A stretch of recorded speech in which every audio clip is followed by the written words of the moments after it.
আসসালামু আলাইকুম বন্ধুরা, দেখেন এক দাদু নিয়ে আসছে চার্জার ঠিক করতে। তো চার্জারটির অবস্থা দেখেন, লাইট একবার আসছে একবার যাচ্ছে। তো আমরা মোবাইলের কাজ করে থাকি, চার্জারের কাজ তেমন একটা করা হয় না, তারপরেও মুরব্বী বয়সের লোক বলে কাজটি নিয়ে করতে হচ্ছে। এটির আমি ক্যাপাসিটারটি পরিবর্তন করে দিয়ে দেখব 10 ভোল্টের।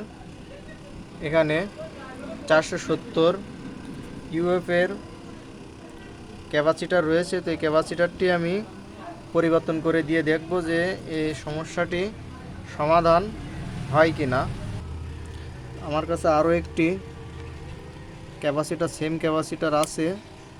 তো এই ক্যাপাসিটারটি আমি এখন একটু লাগিয়ে দেখব যে সমস্যাটি সমাধান হয় কি না।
ক্যাপাসিটরটি লাগিয়েছি, এবার দেখব যে সমস্যাটি সমাধান হয় কি না।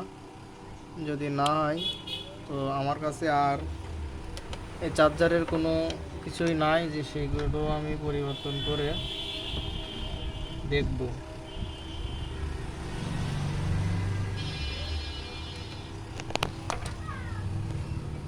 তো দেখেন এখনো পর্যন্ত এই ধরনের সমস্যা দেখা যাচ্ছে। তো দেখেন এখনো পর্যন্ত সমস্যাটি সমাধান হয়নি, কারণ এই চার্জারের যে আইসিটি নষ্ট হয়ে গিয়েছে সেটি আমার কাছে নেই।